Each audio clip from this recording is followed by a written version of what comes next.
गांव के एक छोटे से घर में रहने वाला अर्जुन बचपन से ही बड़ा सपना देखने वाला लड़का था।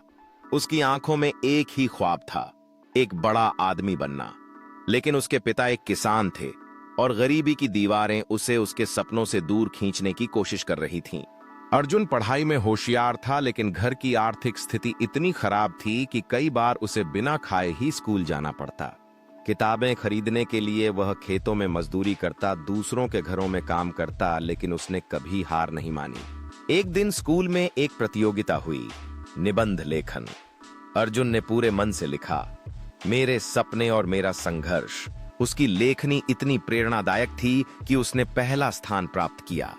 इनाम के रूप में उसे एक छात्रवृत्ति मिली, जिससे उसकी पढ़ाई का खर्च निकलने लगा। अब अर्जुन की मेहनत रंग लाने लगी थी। छात्रवृत्ति ने उसे पढ़ाई में और भी आगे बढ़ने का मौका दिया। उसका मनोबल ऊंचा था और उसने ठान लिया कि वह अपने सपनों को पूरा करेगा। परिवार का पेट पालने के लिए अर्जुन दिन में पढ़ाई करता और रात को काम करता। वह अपने लक्ष्य पर अडिग रहा।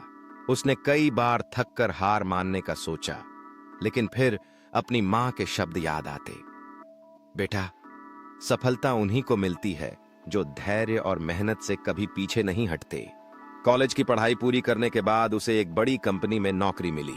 पहली तनख्वाह से उसने अपने माता पिता के लिए एक नया घर खरीदा। सपनों की उड़ान कुछ सालों बाद अर्जुन ने खुद का बिजनेस शुरू किया। शुरुआती असफलताओं के बावजूद उसने हिम्मत नहीं हारी और एक दिन उसकी कंपनी देश की टॉप कंपनियों में शामिल हो गई। वह अब न केवल अपने परिवार बल्कि हजारों लोगों को रोजगार देने वाला सफल उद्यमी बन चुका था। सीख अर्जुन की कहानी यह सिखाती है कि कठिनाइयां हमारी परीक्षा लेती हैं, लेकिन जो धैर्य और मेहनत से लड़ते हैं वे ही अपने सपनों को हकीकत में बदलते हैं। जीवन में संघर्ष आएंगे, पर हार मानना विकल्प नहीं होना चाहिए।